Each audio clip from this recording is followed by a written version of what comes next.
Hey folks, are you watching Barry yet? Our buddy Bill Hader and Silicon Valley's Alec Berg bring you the new HBO comedy about a hitman who just wants to act. Barry is played by Bill, who is depressed about the life he chose, but now has a chance to turn things around with his newfound passion for acting. Also starring Henry Winkler, Stephen Root, and Sarah Goldberg. New episodes of Barry premiere on HBO Sundays at 10:30 p.m. Let's do the show. Lock the gate!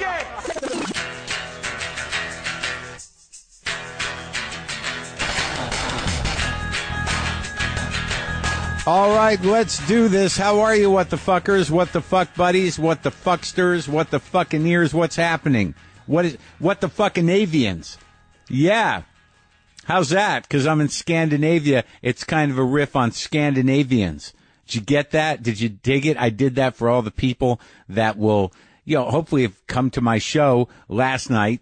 I've traveled to Oslo, Norway, which is where I'm at now, in a hotel room that is overlooking the National Theater, which is quite a building. It has been a fun and exciting trip here to the birthplace of Minnesota, and it gives me a whole new insight into the upper Midwest of America. But Norwegians and Swedes in their environment, very pleasant people. It's beautiful up here, though. Honestly, and don't tell Sweden this, but I'm enjoying Oslo a little more. Maybe I've just locked into the groove. Maybe I've relaxed into it a little bit, or maybe it's just there's something different about this city. I like both of them, but Oslo is very beautiful. I went to a castle. It was around a long time ago, and then they made some renovations. It has been used on and off over the years. There's several different types of rocks involved from different eras that things were built on. It's up on a hill.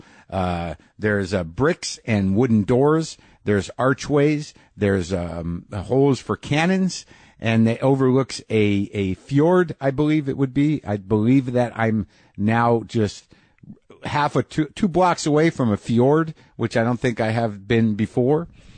And went to a lovely museum here. Great contemporary art collections in both Sweden and here. I would tell you the name of that gallery if I could. Oh, here I have the museum guide right here. It's the Astrup Fearnley Museet. I don't know. I don't know how to pronounce it. Let's just say museum. And I saw some great stuff there. I did. I really did. And Sarah even liked most of it. It was exciting to go see contemporary art where it's very personal for her because these are people she knows. She's got her tastes, and I need to be educated sometimes. I don't quite know why things I like are important or not important, but I learn, which is a nice way to say I take it, folks. I take it. Oh boy, having a good time out here on the road. Good times. We're sponsored today by the Black Tux, which is the easy way to rent suits and tuxedos online. I'm pretty sure most of you have had the same experience I've had renting a tux, and it's no fun. But the Black Tux is changing all of that for everybody. It's just one less thing to have on your mind whenever you have a big event or occasion to deal with. You just place your order online, and your suit will arrive 14 days before your event. Wear it, have a blast, look like $1 million, and then send it back 3 days after your event. Shipping is free both ways. Whether you're going for a stylist selected outfit or building a custom look, the Black Tux has tons of suits and tuxedos to choose from. And they are always adding amazing new selections. Plus, with their new fit algorithm, you don't have to awkwardly measure yourself. The Black Tux does it for you. They'll even let you feel the fit and quality of your suit months before your event with a free home try-on. So look great and get rid of the rental hassles by using the Black Tux. To get $20 off your purchase, visit theblacktux.com/WTF. That's theblacktux.com/WTF for $20 off. The Black Tux, premium rental suits and tuxedos delivered. So we went to the Viking Museum, and I saw a Viking ship, and there was a bunch of Viking artifacts around. And I don't know, I feel very connected to it. I'm not sure what I'm experiencing here in Norway, but I feel very connected, and I highly doubt that I have any unknown Viking ancestry. Though it's possible. It looks like they got around. Looks like they, at some point they might have even dipped into Poland. It looks like they parked a ship, if I was looking at the routing correctly. They made it all over the place. Ireland, I believe Dublin, if I'm not mistaken, from the 2 sentences I read earlier that I'm assuming are true, might have even been founded by Vikings. There seemed to be some Gaelic Viking crossover, but they got around, man. They got all the way down around to the top of Africa. They got around into the Mediterranean Sea, and then they kind of moved up. They noodled up into Europe, and it looks like they might have touched ground just outside of Poland and hiked down into Poland, perhaps doing some conquering, some pillaging, maybe a little raping. So I'm not saying that I have any Viking in me. What I am saying, what I am positing here is that it's possible, and perhaps I should get my genetics done, because I would like to know if I have any Viking in me, because the pull is pretty strong up here. But I'd like to believe that I am one of a select few Viking Jews. You know, the Viking Jews, the Jews that, got a little queasy on the boats, weren't great with swords. But see what I'm stereotyping. I just caught myself in I was stereotyping Viking Jews. There were some tremendous Viking Jews, very powerful conquerors. Goldberg the Almighty was as everybody knows, one of the most powerful Viking Jews. There was Stein the Frightening, if people remember. There was Iskowitz, the terror of Poland for a minute. You do look at the swords and the engravings and stuff, and you find how it's very compelling, and you can see where the metal guys like it, where the leather guys like it, where belts, people who make belts and leather things enjoy Viking stuff. People with hardy beards. I get it. People who enjoy wearing helmets with horns on them, which are back.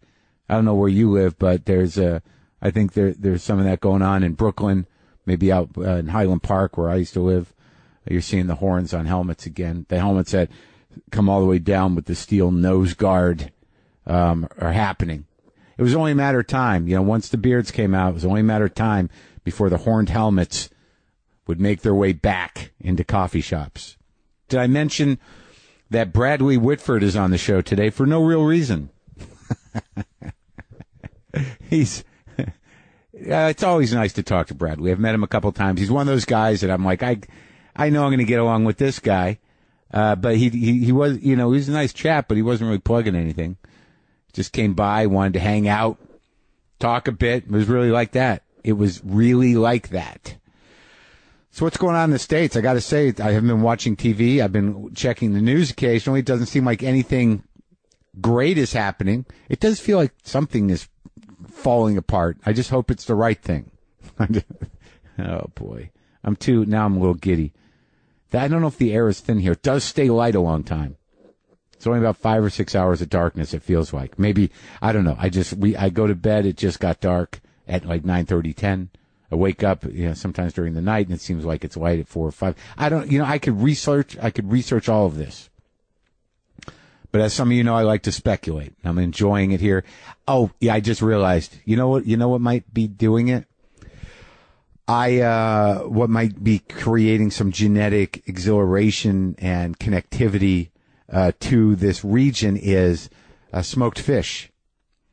Like that might be it. Like I had some herring this morning and some smoked salmon and some rye, and maybe that's just triggered something.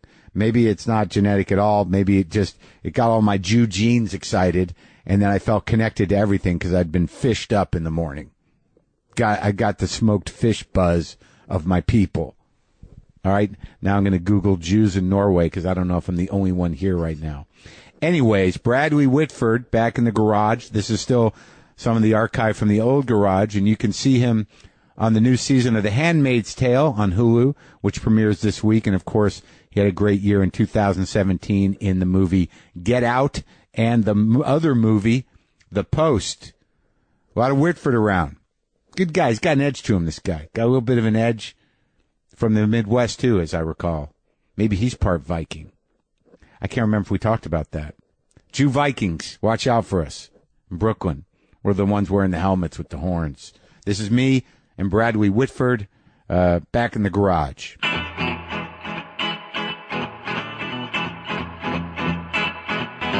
I guess I don't generally talk politics, but no, I guess it's Hollywood. I don't know. I don't know what this podcast is. I've had a lot of different types of people here. I'd like to think, but I did have I had a sitting president. Yeah. But did he sit here? He sat there. He sat here. Yeah, he sat right there.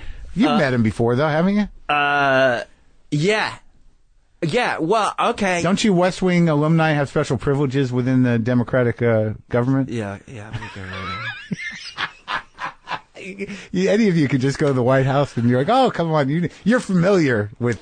I have to tell you, it's incredible to me how, as an actor, everybody loves Hollywood. Yeah.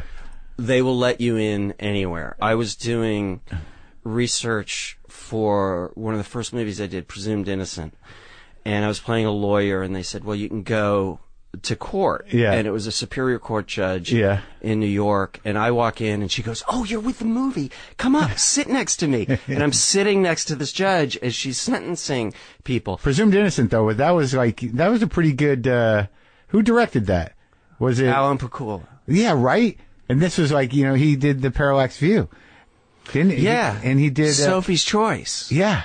Oh, that's right. All the President's Men, too. Yeah. All the President's Men. That's such a great fucking movie. Yeah, it is. Oh, it's unbelievable, All the President's Men. But, okay, so working on the post... Yeah. So how does that work? You get a script from Spielberg. You got to audition. What? I imagine you got cast. You didn't have to go read for it, did you? I read the original script, and then I heard talk that they were interested in me, and then you go over to Amblin and you go through some extreme security and a delousing procedure. Really, they look in your eyeball, your iris, and they thumbprint, and then you go into a secure room and you sign an NDA. Before reading the script? Yes. Right. No, before cuddling with Mr. Spielberg. You broke the NDA. I'm sorry, I broke it. And so I read it, and then... you got to go sit there at Amblin to read it? Yeah. Wow. Yeah. And then I was leaving. It was a great script, and I'm leaving, and then they said, no, he wants to talk to you, and then I go into a room, and he comes in, and as an actor, you're like, do I have it? He's like, yeah. But he was funny. He was like, this character is not a real human being. This is not a human who existed. It's a kind of an amalgamation of sort of male business interests. Yeah. So he goes, I like it when I don't know it's you, which is either a compliment or a criticism. But he said, throw yourself off a little bit visually. I'm like, okay. What does that mean to you in that moment? I sort of get what he wants. I immediately go to a joke, like, can I give him seizures? Is there something like a tick? A tick, yeah. Yeah. Mild Tourette's. Yeah. I actually joked with him about that, about the opportunity. Like, I could do something incredibly crazy and specific, and everybody watching this movie would think, wow, he must be nailing it, because nobody would just play it like that. Right. And then he said, I want you to sound a little different, but than you. And I'm like, an accent? And he goes, yeah, but I don't really want to know it's an accent. I'm like, so like a half-ass accent? Yeah. He's basically just saying, like, don't bring yourself too much to this part. Leave you at home. I want you, but I need you to act. Not that much. Yeah.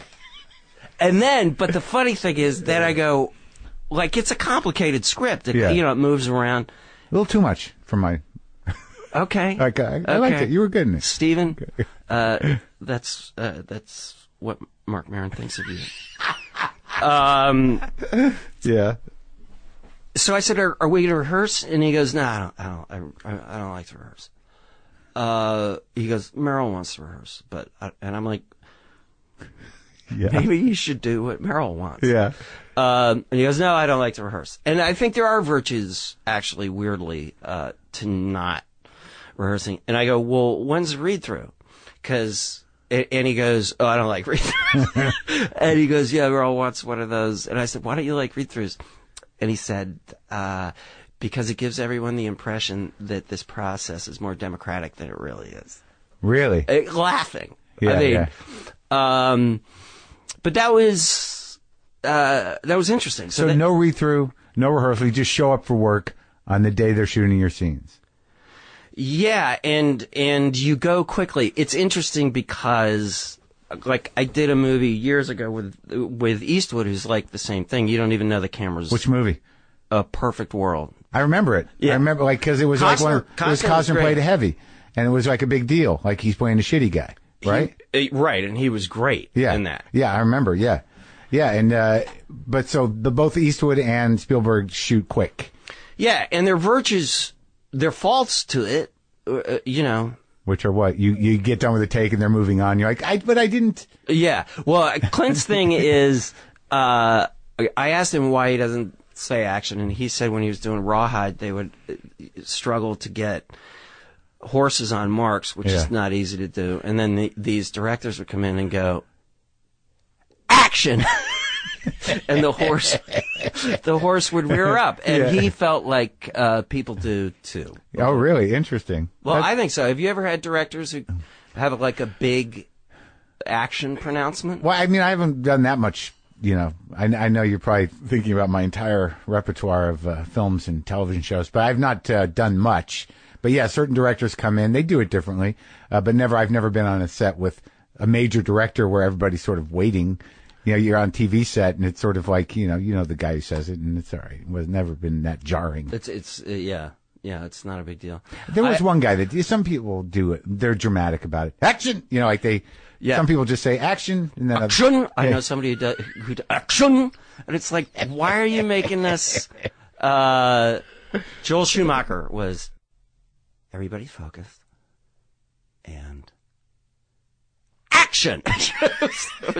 It was terrifying. You're unfocused. Directors, Mike Nichols said this thing about directors, that it's like sex. Directors have no idea how other people do it because they're generally the only ones there performing that specific role. Yeah, that's interesting. Unless you start as a cinematographer. But as an actor, if you're on a series, you're getting fucked by somebody new every week. Yeah, you really get to see a lot of different. You really get to see a lot of different styles. Directors, there's. What is the liability, though, of moving quickly? You were going to say. Well, what's good about it? Do you care about baseball? Sure. Sure.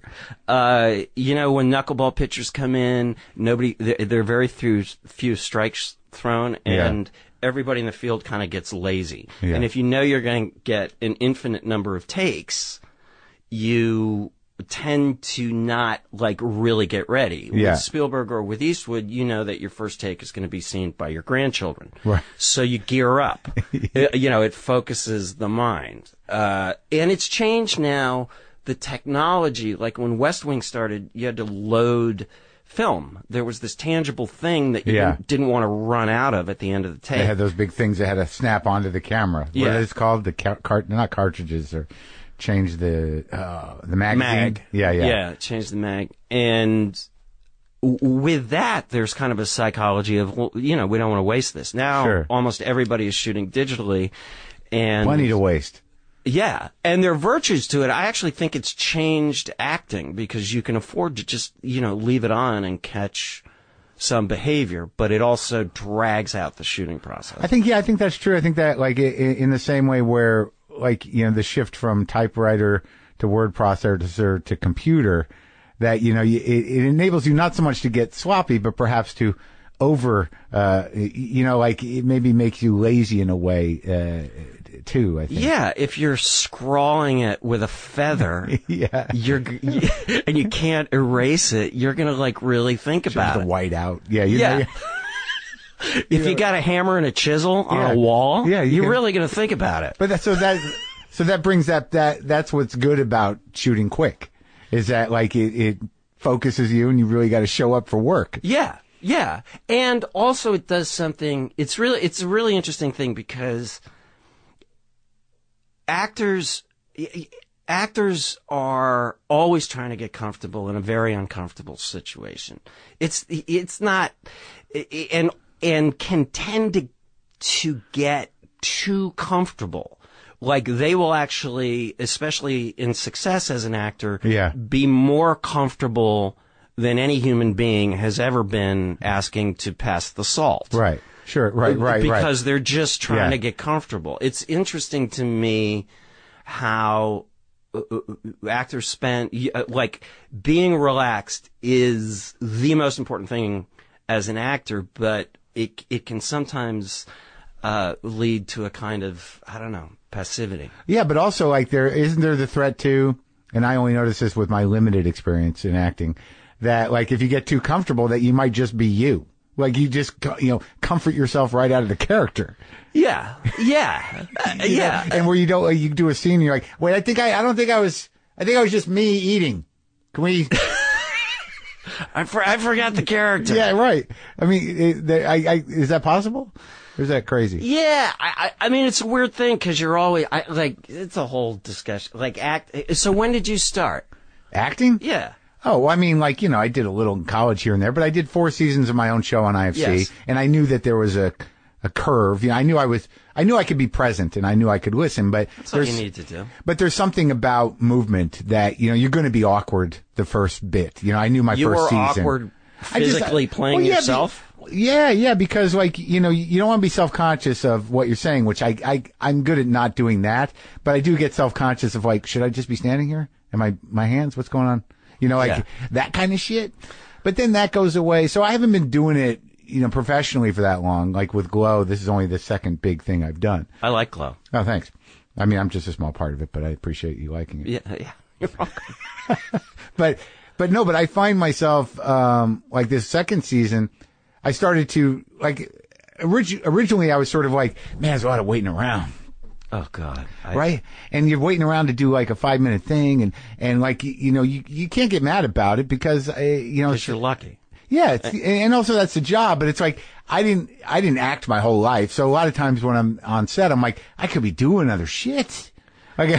Listen, I find this. I say all the time. I love acting. I despise shooting. The process is. I love the community on the set. But it is this weird combination of glacial and anxious. And it is, you always think I'm going to be able to get something done. You can't get anything done. No, you just sit there with your phone all day, and then like I imagine whatever you shot last, you're just looking at the news constantly and trying to balance that emotional reaction with whatever you're doing. Yeah. It's an excruciating. Yeah, we were on set when Trump won. All those women and me were there that night. Jesus, how was that? It was horrible. Everyone was crying. Right. It was terrible. But in terms of your question, asking me, like, I haven't been doing it that long, and what I've noticed, what I was getting at was that in the second season, I realized, well, work when you got to work. Like, really enjoy it. If you like acting, it's going to happen. Your scene's coming up. Right. So deliver, be in it as much as you can. Like, that's when the work happens. It's in television. It's, it happens quickly. You got to do some coverage, but like, here comes your time. You've been sitting around for 4 hours. Right. Yeah. Get ready. Yeah. You got to get ready. But the process is excruciating. When I die and go to hell, it's going to be final touches forever. Like people grabbing stuff. Yeah, you're just touching you. Well, that's the other thing. I think that like I imagine, like I have some natural ability, but I don't really I don't mind, like, I'm not paying attention when people are touching my face and my hair, and you know what I mean? Like, I'm in a different zone. And this was, I was going to ask you, when you're working with certain people, like, I work with Alison Brie, who's very good. Yes. She's very good. She is. And I don't have a lot of experience working with, Right, she's a very experienced actress. And she really did something with that character. There were moments where I'm watching her in scenes, and in my mind, I'm like, oh, look at her. She's just doing it. Beyond the character. And then do you have a moment of like, oh shit, I'm not thinking the character's thoughts? Oh yeah. Well, yeah, but I think that's the next frontier for me. I'm not sure I know exactly how to think the character's thoughts. I react. I listen. I know the guy.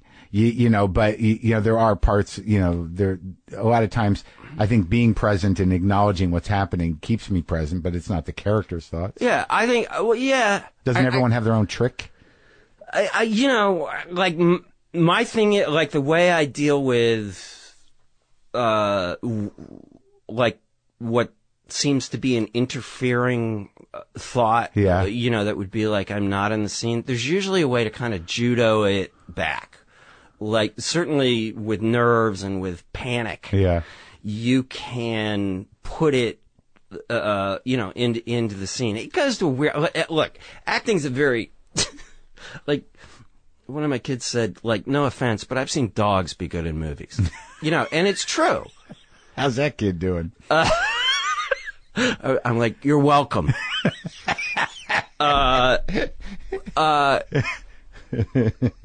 But nobody knows how to teach acting. That's why. Because like so much of it is either you can or you can't. It's like teaching writing.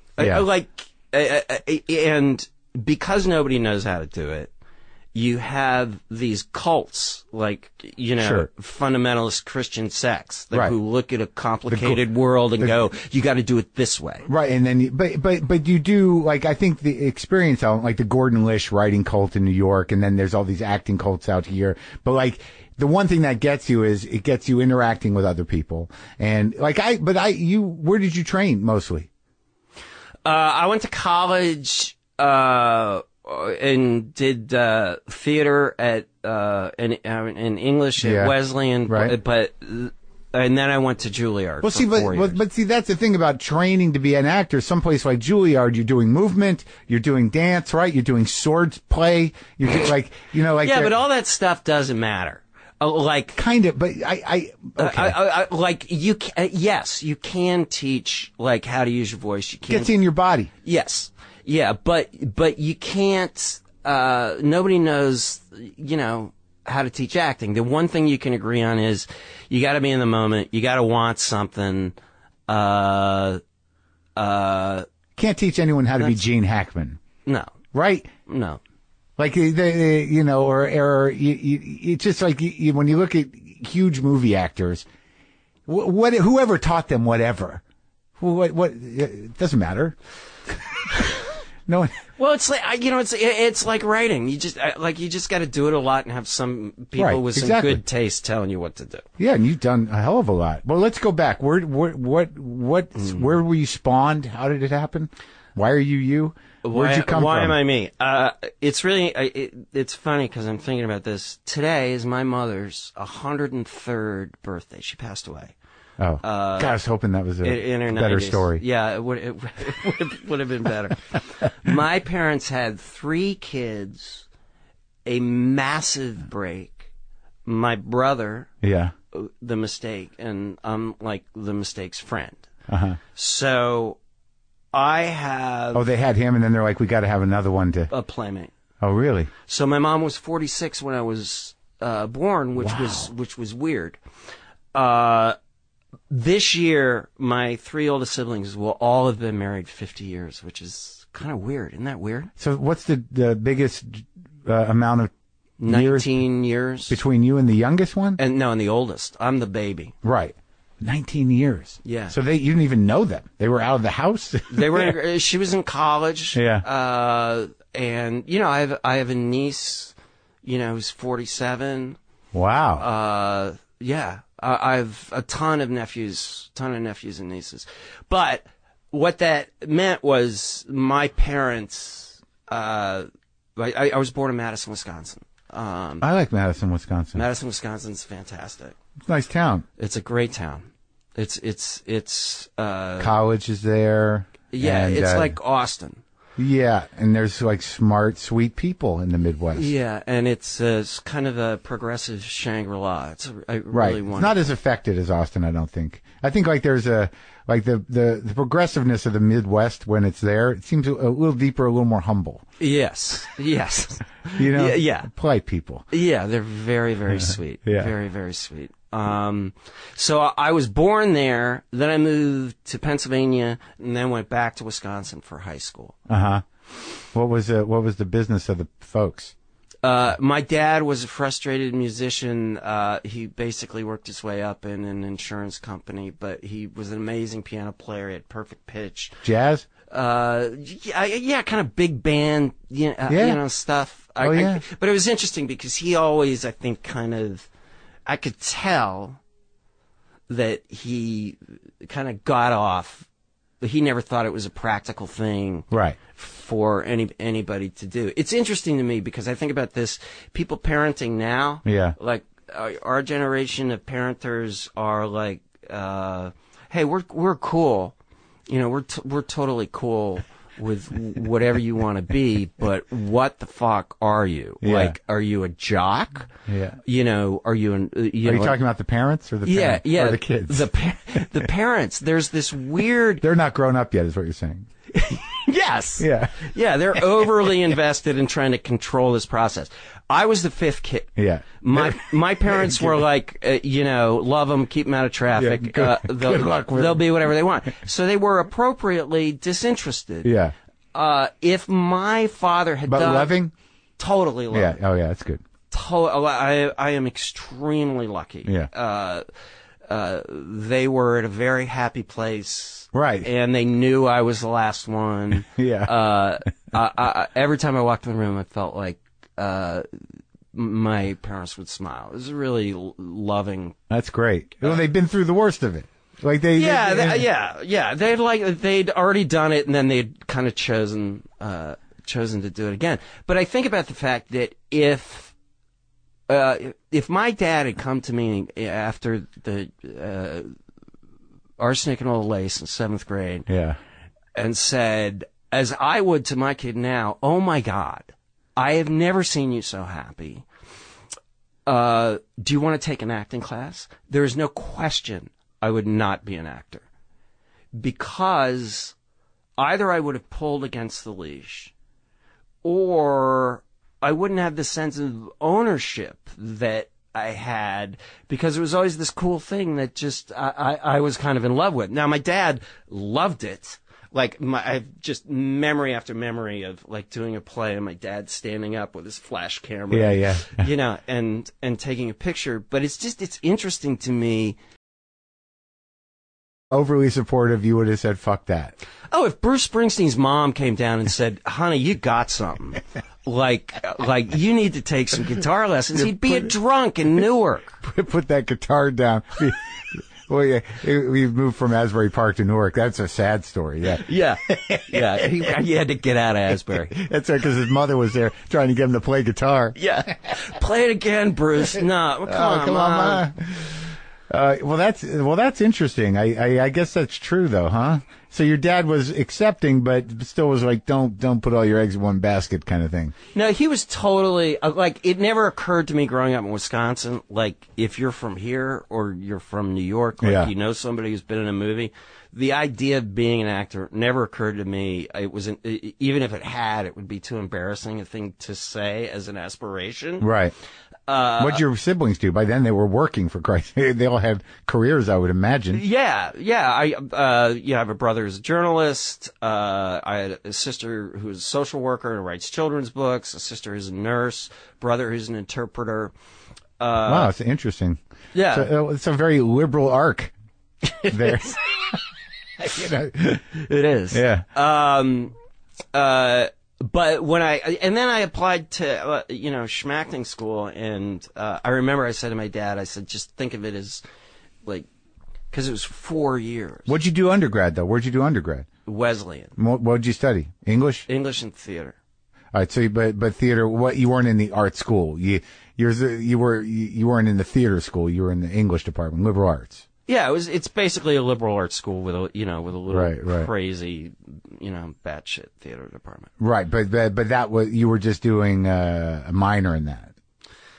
No, I was like a real theater major. But the thing about Wesleyan that is interesting is it unintentionally created the ideal conditions, I think, for people to like learn about acting. It's just like a mini Steppenwolf. It was all self-generated stuff. Because it was so small, or?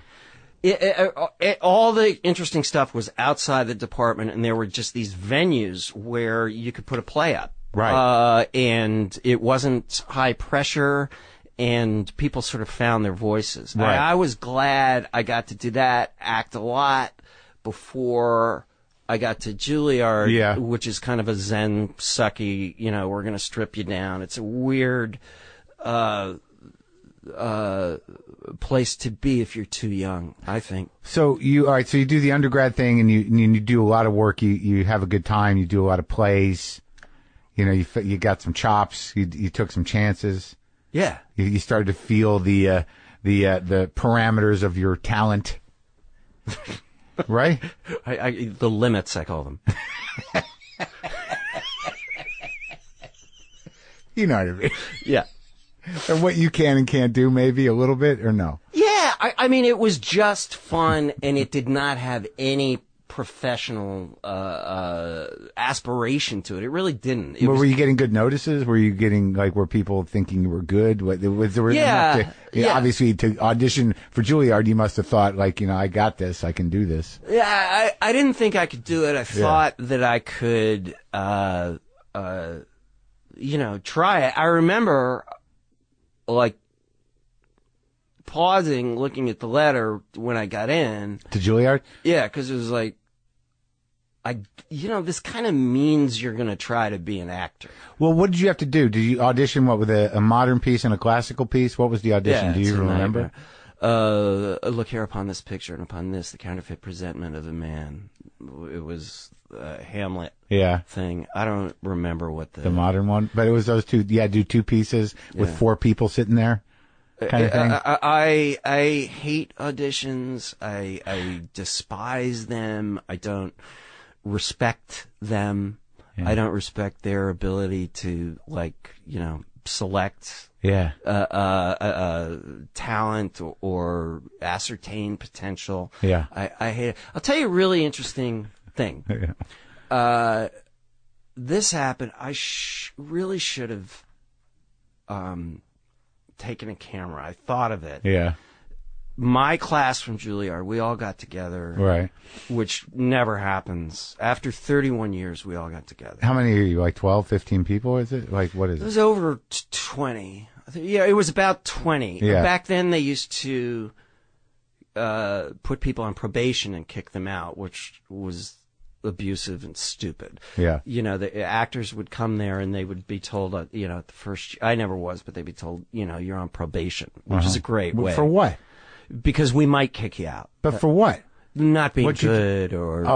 So that was actually sort of like, you're just not, because there was no transgression other than you might not be talented, so we're going to put a little more pressure on you.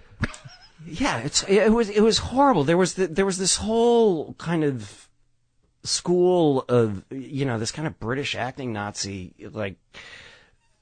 school of thinking that I really for a long time disrespected in myself, that I felt like I needed a nourishing atmosphere to act in. Yeah. Now I'm adamant. Like, if somebody's a prick or a bully, one of the best things about the luck I've had up to this point is now I can go, shut up. Yeah.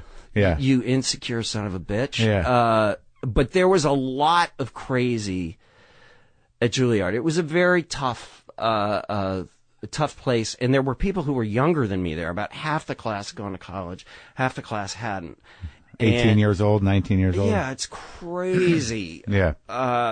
And we all got together, and it was, I wish I'd filmed it, because it was one of the most moving. We hadn't seen each other, only a few of us. are having the careers that we remotely hoped to have. Right.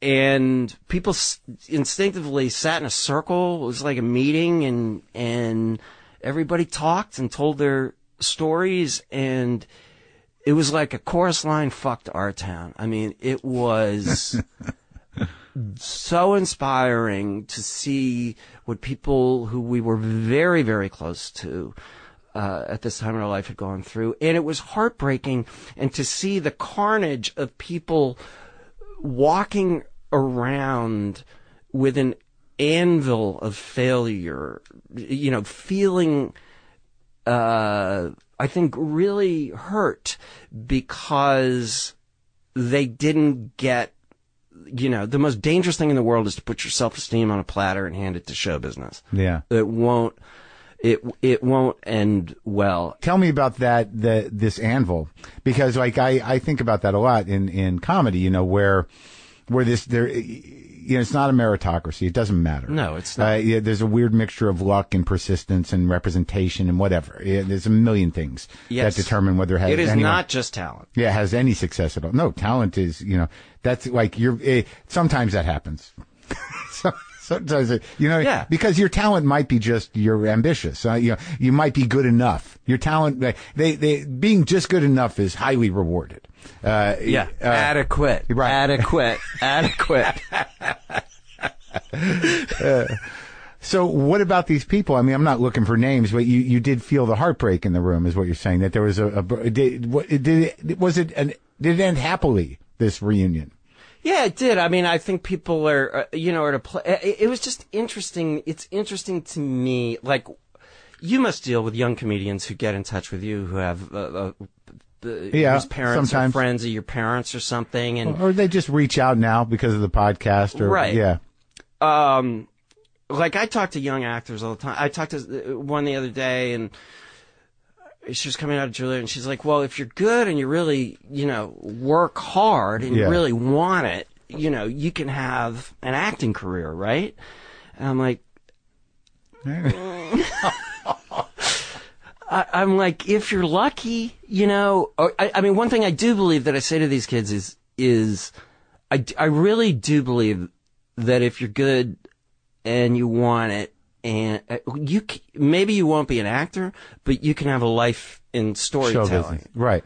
Well, that's what I tell comics. I'm like, well, look, don't bank on stand-up as your only thing, because like at any given point in time, there's only a few cats that are really making a good living as stand-ups, right, and the rest are hammering it out. So if you can write, if you can work with other people, if you can, I think that the sketch community really changed comedy a lot. It was stand-up driven on TV, but now these people that come up through UCB or these sketch communities, they learn, just by virtue of wanting to do that, how to write, how to direct, how to work with other people, how to, listen, and it's an amazing thing. I tell actors this too. I think it's a very arbitrary, we're like, I'm an actor. Well, actually, you're a soldier in the storytelling mission. Yeah. I'm hearing this a lot lately, the storytelling thing. And a lot of people, can do a lot of things they don't think that they can do. And I always tell actors, I'm like, look, man, if you can, if you have any desire to write, be writing while you're doing this. Well, yeah, think about all the angles. I'm not naturally like that. I'm a very immediate gratification guy. Even this idea that I've talked to a few actors lately where what you call the storytelling mission, that, we're storytellers, we're part of the story thing. I have to, intellectually kind of process that, because when I act, I'm like, am I on camera? It's like the story, like I like the story, but like no, you're not on camera going, hail the storytelling mission. But it should be in you. Is that what No. Oh, yeah. No. All I'm saying is that at the end of the day, this whole thing is about telling stories, right, and actors tend to not understand that they have a ground zero understanding of how to tell a story. They have like a really good sense, right, of what works and what doesn't, and whether it's directing or writing, I want them to be open to that. And also, just being an actor, it's so passive. You have to be chosen, and it's heartbreaking. I was thinking about this the other day. Like, what's humiliating about being an actor when you're struggling is you're aspiring to an arena you disrespect. Right. Success at show business, and you're failing. Like, it's like a double thing. It's not like you want to be a violinist, in the New York Philharmonic, and you're just not quite there. Yeah. Like, you're auditioning for a commercial, which you despise, and you're not getting it. It's really rough. It's horrible. Like, there's some moments where I'm like, I don't always know what that is that keeps people going, other than like, well, there's plenty of big actors that done commercials. Like, I know that level. Like, this is just a stepping stone. It's part of this process getting, but there's also, like, I'm starting to realize that, that some actors, some who are lucky, or some actors who do end up getting work, they just, they don't like doing anything. They don't like acting? No, they like acting, but they're just lucky because, like, if they were given some other job, they would do nothing. There are people that act that it's sort of like, are you kidding? I get to pretend and then I sit around. Right. Yeah. It's like, right. It's great. Right. Yeah. They're not hung up on writing or anything else. They're like, this is it's like a con. You know what I mean? Like, I mean, I'm that's the negative side of it, but the heartbreaking side. One of the Duplass brothers said one of the greatest, not Jay, what's the brother? Marc? Is it Marc? Yeah, Marc. Yeah. Somebody asked him, is there a difference between acting, writing, and producing? And he's like, yeah, there's a big difference. And they said, what is it? And he goes, if you're writing or producing or directing, it's literally like you're raising a kid. You're in a constant sense of anxiety. Am I going to be able to bring this thing to this child to its full potential? Yeah. When you're an actor, you're like a drunk uncle who shows up, gives the kids a bag of Oreos, and lets somebody else put them to bed. Like, that's right. Yeah. But that heartbreak of that, the fact that you've studied, you trained, and you got to go do an audition for a commercial you want nothing to do with, but that's sort of like balancing that. You can't be idealistic. Like, to get into acting for the art of it, that has to be crushed pretty quickly. Once you realize that, like, I talk to young kids who come with, a real kind of artistic, snobbery, and I'm like, okay, sweetheart, good luck. Yeah, right. Good luck, Angel. But you did theater, right? So you come out of, what'd you learn at Juilliard ultimately? What did I learn? Yeah. Without being cynical or funny, you must have learned something. Here's what you learn. The great thing about Juilliard was I went into debt, but I was acting 90% of the day. And that's what is the most important thing. And I'm doing very strange parts that I would not normally be cast in, which even if I didn't, not necessarily in order to be cast in those parts when you get out, but I think it's a really good exercise to play things that are outside your range. Right, so you can see, it's owning your own territory. What can I do? Right. Yeah. And you were just acting all the time. Yeah. Like, these schools are like, it's like shrinks. It's like the shrink thinks it's them. Right. No. What's making somebody get better is they're just coming and saying what's on their mind. That's 90% of it, with the occasional insight. So it was a relentless, 4 years of just acting in many different crazy things. Did we know anybody that was in your class? Tom Gibson, Wendell Pierce. Those are the most, sort of recognizable. And the people that you saw at this reunion, did some of them move out of show business entirely? Or? Some do other things. Some teach. A lot of people, kind of don't do it anymore. But it's true in the other art. I knew a guy who came in second in the Tchaikovsky competition, which is a really hard thing to do. You go into these, like, this is amazing at Juilliard. You go in these, like, practice rooms, and this guy who, like, 9 hours a day since he was 8. And he just like takes a breath and he throws his hands at the piano and he's moaning and playing this like Beethoven. So it was like the most incredible thing you ever see. He comes in second in the Tchaikovsky competition. What does he do now? I don't know. He teaches piano to kids who don't want to learn. Yeah. It's brutal. Yeah.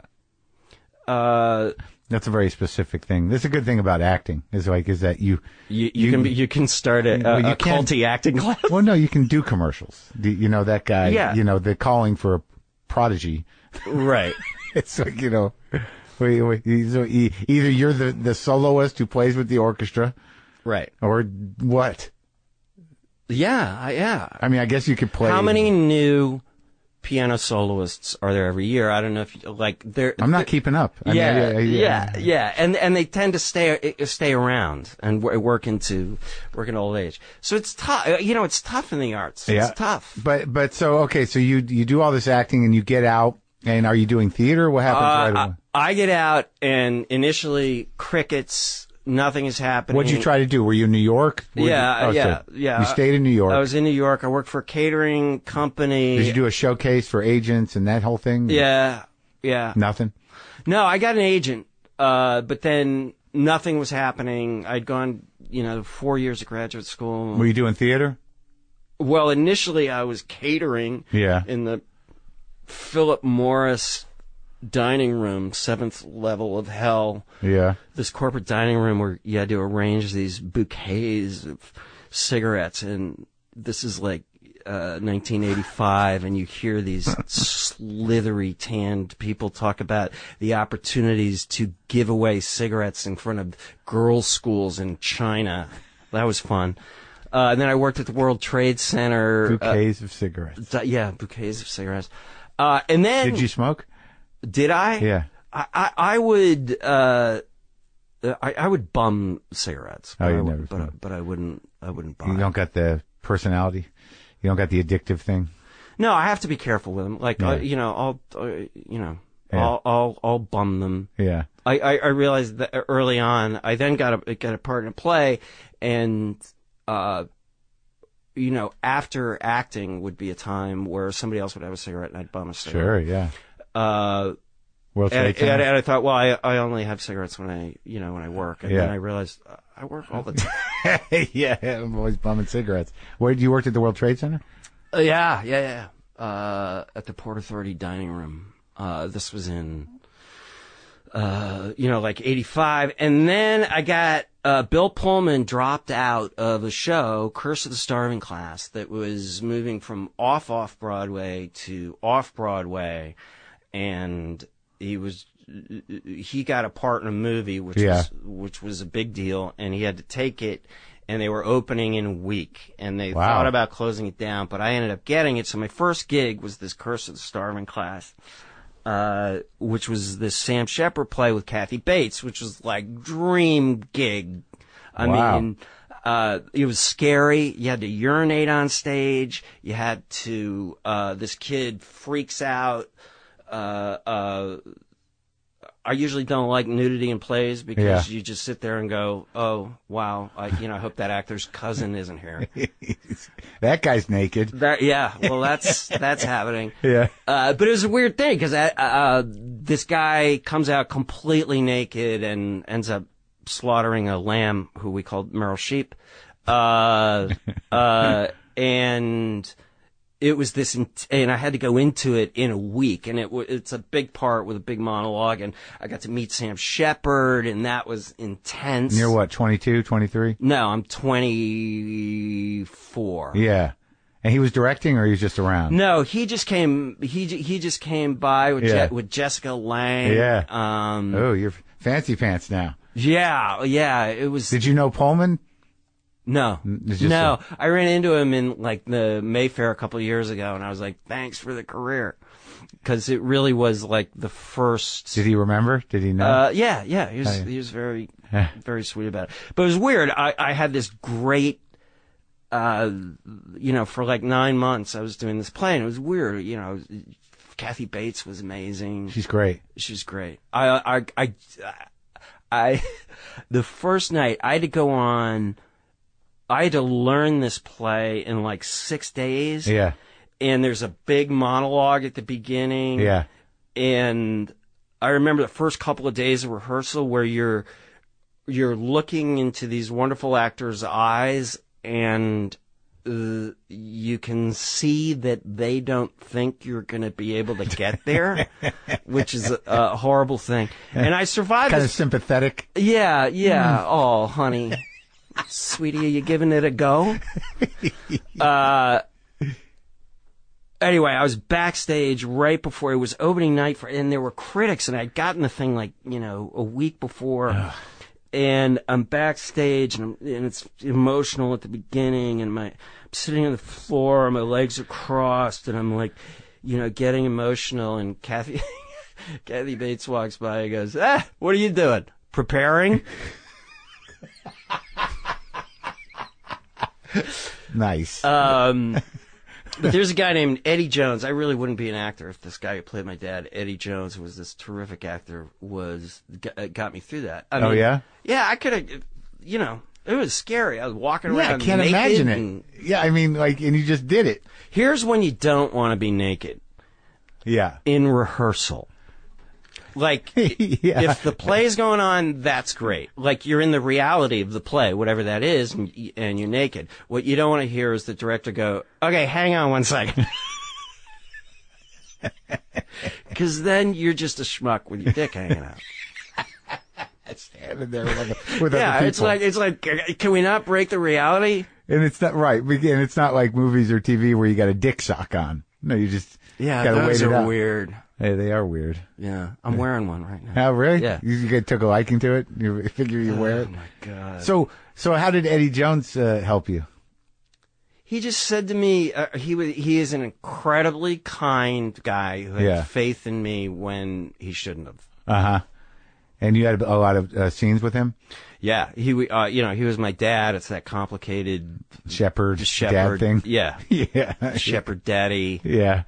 Oh, wow. Well, that's nice. It's nice to have that, the one person with faith or trust, or you at least can relax, or know that, like, you have some support. Yeah. I mean, I think that, I like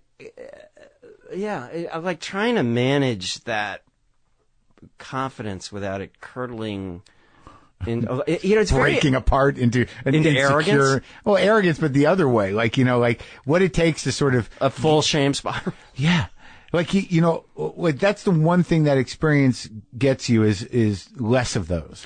But I have to say, one thing that's interesting to me is that you can always judo your performance insecurity into whatever's going on in the scene, and actually there is nothing worse than a fully confident actor. Oh yeah, no, I agree with that. I mean, it makes sense to me. But like, what I'm surprised at is that I don't know how deep the shame spirals go with you, but like that, as you get older, you can choose to not honor that voice, like to not like, I can't do this, I can't, and just like drag everyone around you down. Right. Like it took a long time for me to just sort of like, no, just keep it to yourself. Right. You know what I mean? Well, I have this whole thing like with, I am not somebody who I don't think is a prick on a set. Yeah. And I have the other problem is, I want to be loved and running around making funnies and yeah. I love that. Yeah. But if I'm honest, anytime any director has ever said anything to me, I go through 3 silent beats. Yeah. Fuck you. Yeah. I suck. Okay, what? And I really believe that is a universal response. And some people get stuck on I suck. Some people right. who live there. Some people live on fuck you. Yeah. Most people pretty quick get to the, But you hear the cycle starts right when it's probably just Bradley. Yeah. Just the tone of your name being called. Brad. Matt Perry and I used to these directors would do these like devastating notes, like right before you roll. Like they go, guys, can we be quiet? Are we rolling? Okay, we're rolling. And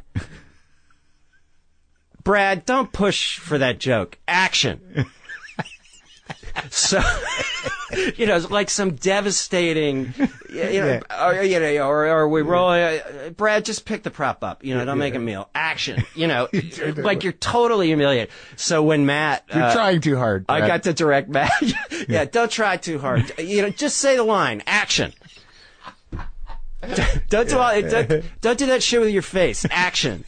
So when I got to direct, to fuck with Matt, I would on what? On Studio 60. Oh yeah. I would go, are we rolling? Okay, rolling. Okay. And Matt, you peaked 10 years ago. Action. Or, yeah. There is no happiness. The reward is death. Action. Like these devastating notes that you have to go right into. What do you think happened with that show? What do I? Here's what I think about that show. Studio 60. Studio 60. Aaron needs kind of moral elevation. Well, let's talk about that first. So, where did your relationship with him start?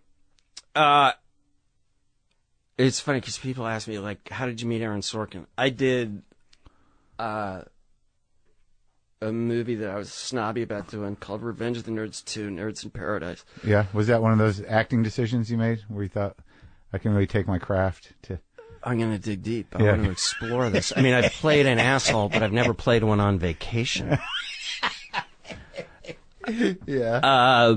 And I met a guy, Tim Busfield, and he and I would hang out. We went to the Humana Festival in Louisville and saw a bunch of plays, and then he replaced in A Few Good Men, and then he said to Aaron, I think you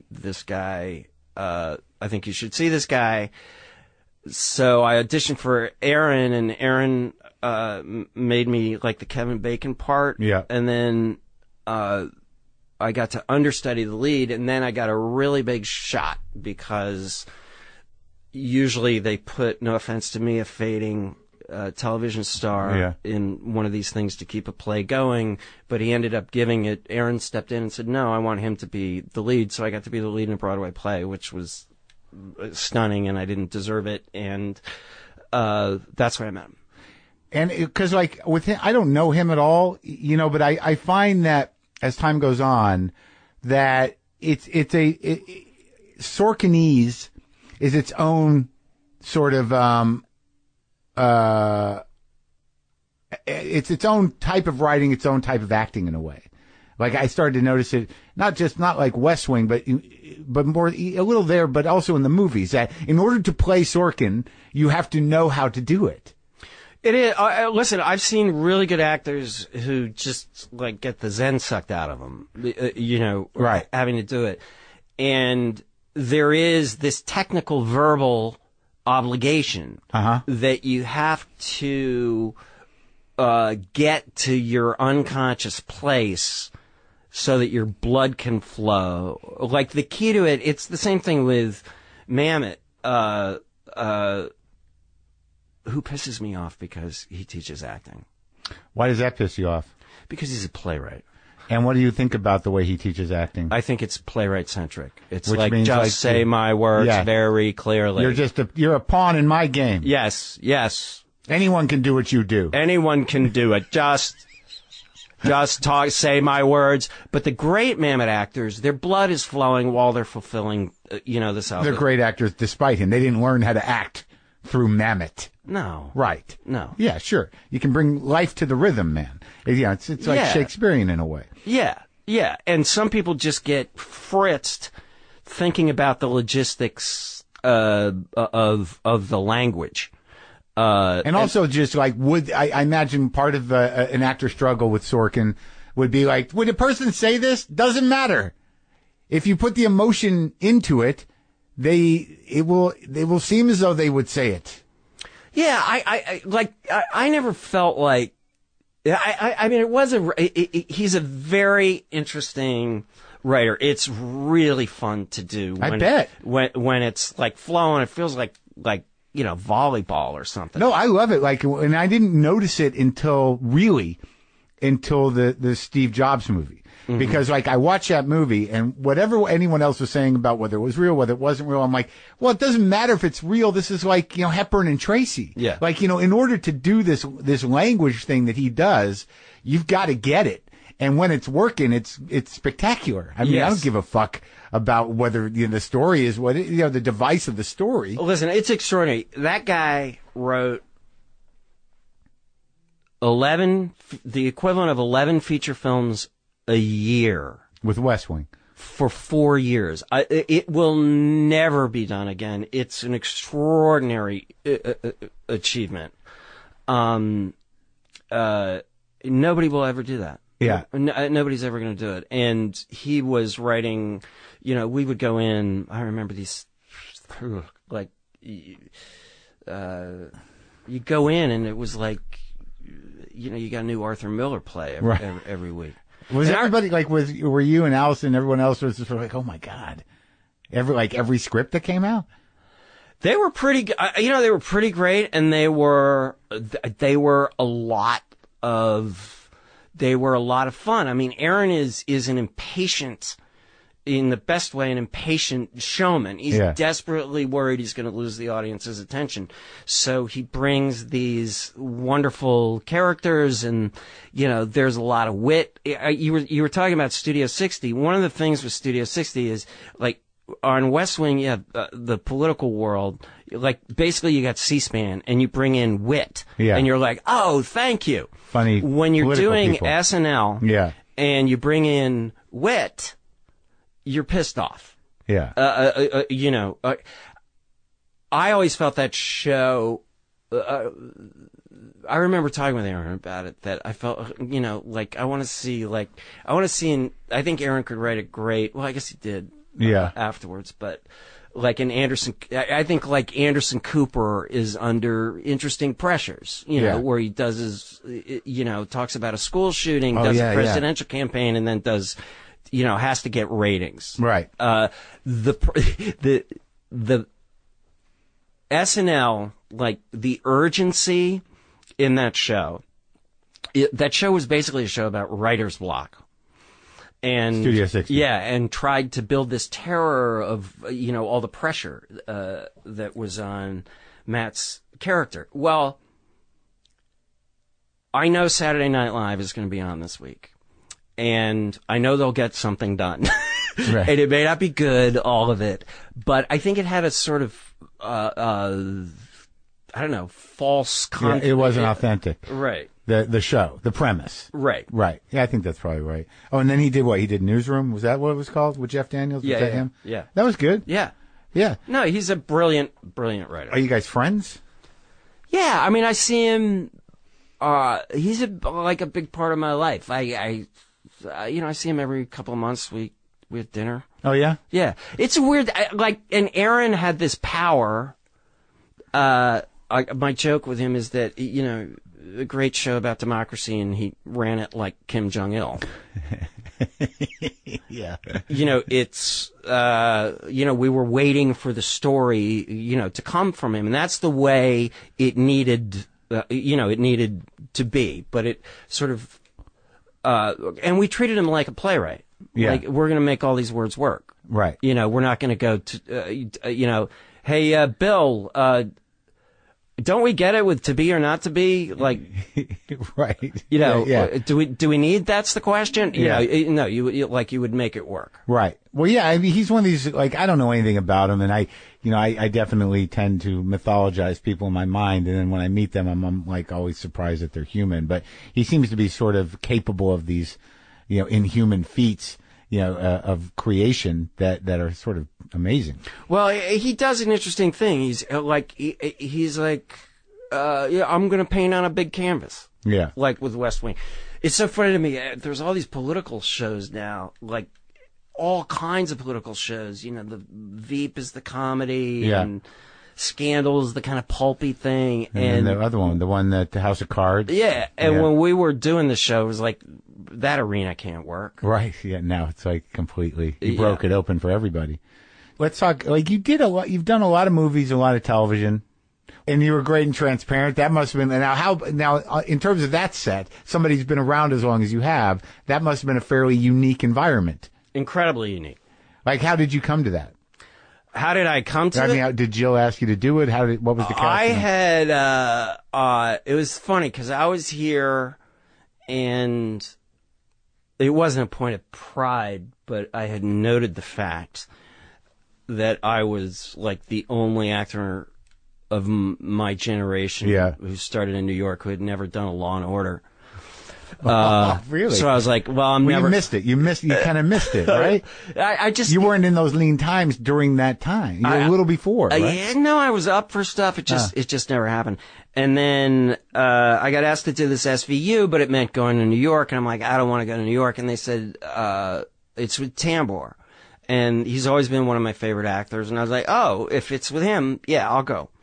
And so I did that. In the middle of a scene, he said, it's weird, I'm doing this streaming show at Amazon. I'm like, Amazon's doing stuff? Yeah. This was, before it started. Right. He said, yeah, and it got picked up. And then there was this part of this cross-dresser, and he suggested me to Jill. Okay. And, but it just sounds to me, like I know Jill a bit, and some people that are involved in the show, but it sounds to me that this was a very sort of modern work environment. That was highly not politicized, but it was at the cutting edge of the new respect and ways of engaging with people on gender levels. Yes, and it was it was a freaky set. I mean, there's this kind of dilation on that set because people are you're dealing. I never wore a dress before, and sure. I really want to make this work, and it's it brings up complicated feelings. Did it? Yeah. It was cool. Like what? Like well, my number one fear was that I would be condescending about it. I had one of the most amazing experiences doing research for this. I just in like sort of an idiot, like, I'm going to like, Sean Penn this a little. Yeah.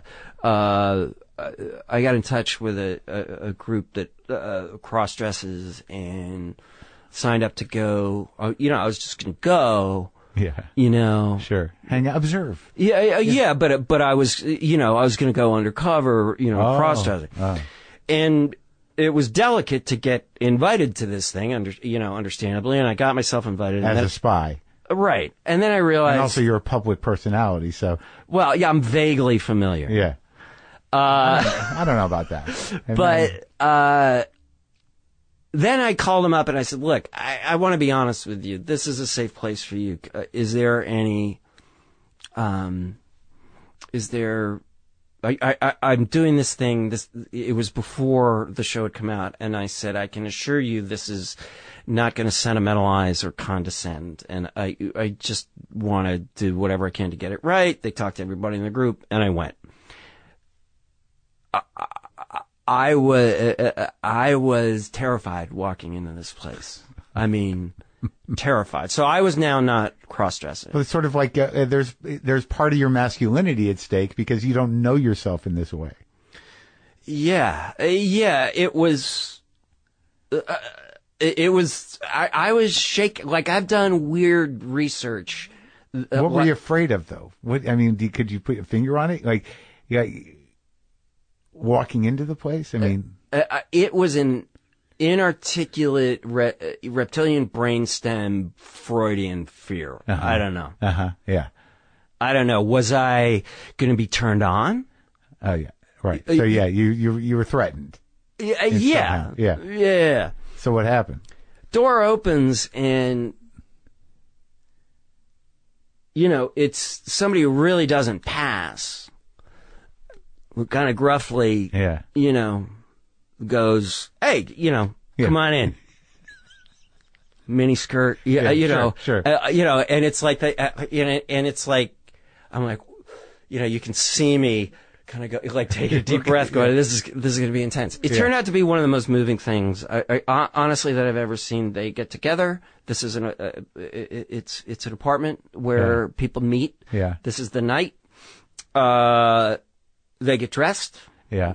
The people who want to go out, some people really want to get dressed and go out and, kind of pass. They get falafel.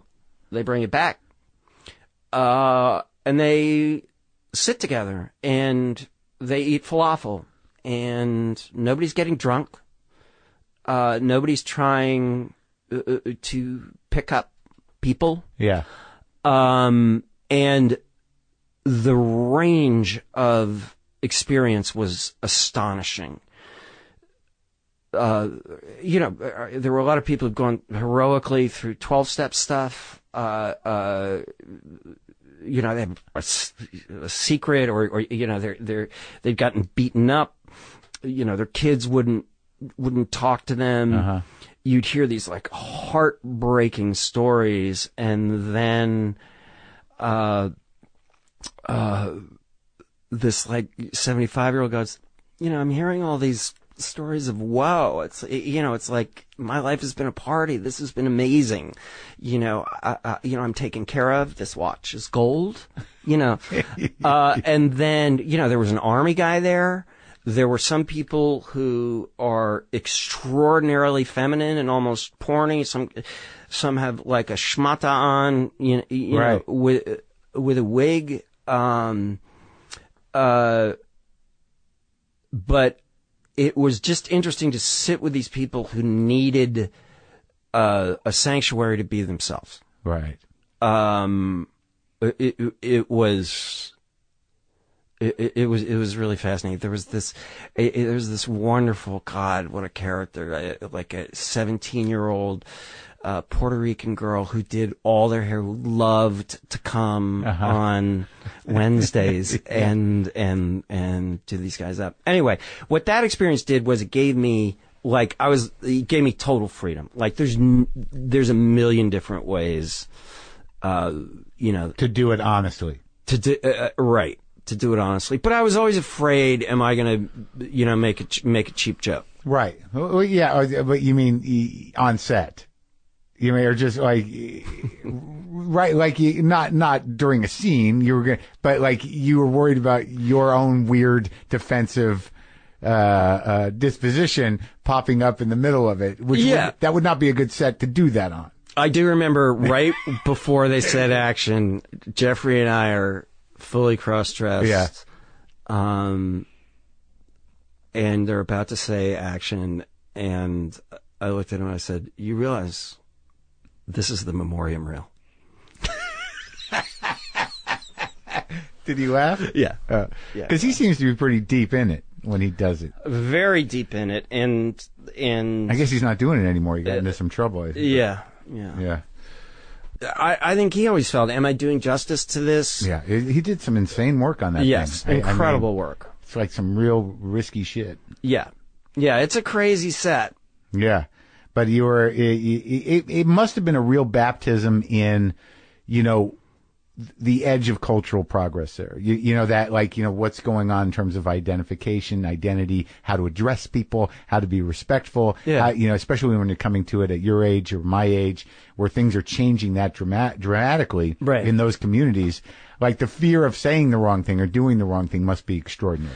I have a nephew who is trans, and I actually find that most trans people are not freaked out right about pronouns, because that's not the issue. Of course, it's an understandable stumble that that sure. people are going to make. And right. We're all trying to be comfortable, so if we're not going to call you a hater because you misspoke. Right. I think that these things, on those levels where that dialogue is happening around pronouns, that sort of has to happen to maintain the territory that they've gotten. You know what I mean? That there needs to be a respect there. I mean, maybe it'll make people more nervous about what to call people, but there needs to be posts up saying like, we're real. This is happening. Yeah. And words are important. Yeah, right. How did you, let's talk about the movie that's out now and up for, Academy Awards. How did he find you? How did that happen? I heard that they were interested in me for a movie, and I was the biggest Key and Peele fan in the world. I think he is a profound performer. Jordan? Yeah. Yeah, I think that's true. Like the depth of the stuff he was doing in those sketches. And if there is a tragedy about Get Out, it is that he doesn't want to act anymore. Yeah. But I had been asking for years, just give me honestly, anything in a background sketch. Really? In one of his sketches, yeah. I just want to be in one, and my son loves it. Yeah. So I would have done anything he was going to do. When I first heard about it, I assumed he was going to be acting in it. Then I talked to him, and I remember he said, do you like horror movies? And I'm like, yeah. Do I don't run out to see. Right. I get him, but I don't go see him. Right. Yeah. And he's like, I really love them, and the reason I love them is they're about stuff you can't talk about. They're about death and sex, and nobody's done race. And weirdly, like I was trying to think of just movies I've seen, with a sympathetic black lead in a horror movie. It's like Night of the Living Dead, right? 1968. Yeah. Didn't turn out well for that guy. No. No, he did what he could. He did what he could. Yeah.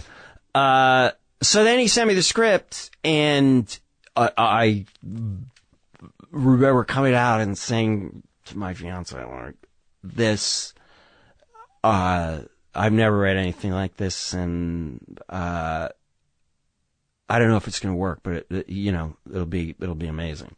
Yeah. So on paper, it looked pretty great. Yeah, it was like, whoa, it was this combination of like what I call like a forehead knocker of like, oh yeah, like why didn't 10 years ago haven't we done a horror movie that is really about race? Yeah. And it was a combination of that, and it was not something I had ever seen before. And you're reading it and you're going, is this funny? Like, I didn't know where I was. That's good. Yeah, I didn't know where I was genre-wise. Do you know it's going to work? No. Like, do you finish scenes going, yeah, no. Like, it's like, I don't know. Like, is this... Yeah, because also there's this menacing wrong to it. Like, I imagine, you finish scenes and you're like, ugh, that's kind of... horrible. Yeah, and like, are you tipping it? Are you setting it up without tipping it? Mm-hmm. I mean, that's, and Jordan he said, it's just like comedy horror. He's like, you got to set it up without anticipating it. Let the tension, expand, and then pull a trigger. And either it's a laugh or it's a scream. Right. He was very careful he didn't want any jokes in there. There were no jokes. All the laughs, I remember at one point, at the end, I'd get killed with a deer head. Yeah. And it was just like one take where they ram this, deer head into me, and I have a white beard and blood, comes out of my mouth. Yeah. And so they want to get it one take. And my one disagreement with him was, I said, can I just get hit and go, oh dear. And he said, no, it's a joke.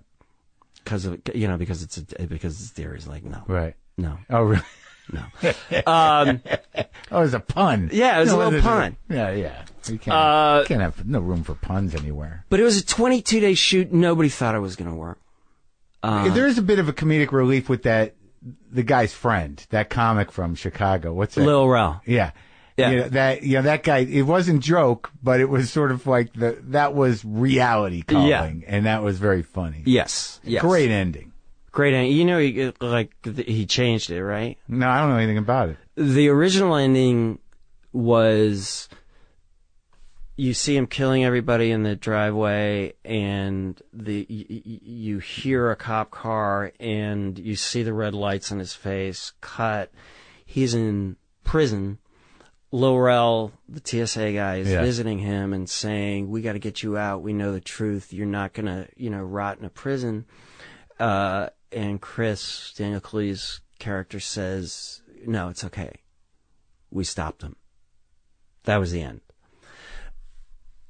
The brilliant thing that Jordan did was, which could be perceived as kind of a lecture about mass incarceration or injustice or something. Sure. What he did with the ending, the way he reshot it, was you see the lights in the guy's face. There's a huge laugh when the door opens and you realize it's not a cop, it's a TSA car. There's a huge laugh of relief. And it's a much more powerful way, because if you are laughing at that, you have internalized the truth that the cops can be a threat to an innocent black man. Oh, when you see those lights, the whole history of that hits you. But it's so much better than just sort of telling you this, right. An injustice occurred. What he did is the most unbelievable thing I've ever experienced. First time out of the gate, 22 days. Like, it was quick. Yeah, and he's a solid guy. He's the sweetest. Yeah. And there's just glee in him. Yeah. And he is kind to everybody, which I really appreciate. Oh, that's sweet. Did I hear you say fiance? Yeah. So you're getting married again? Yeah. When's that happening? I think it's going to happen during it seems like when your three oldest siblings are celebrating 50 years and the whole family's going to be together, that might be a good time. Oh, yeah. Yeah, Amy Landecker. From Transparent. You met her on Transparent. Yeah. In a dress. You were wearing a dress when you met her. I was wearing a dress. We did not connect at that time. Uh-huh. Has she been married? Yes. Kids? Yes. So you've both had lives? Yes. We've both come out of some emotional whitewater into a glade, a cool pool of peace. Oh, good. Well, I hope that works out for you. I'm serious. Yeah, thank you. It was great talking to you, man. Thanks you for too. coming. My pleasure.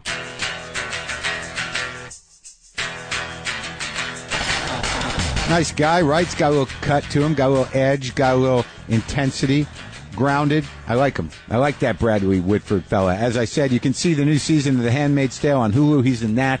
That premieres this week. You can you see him in the movies Get Out and The Post.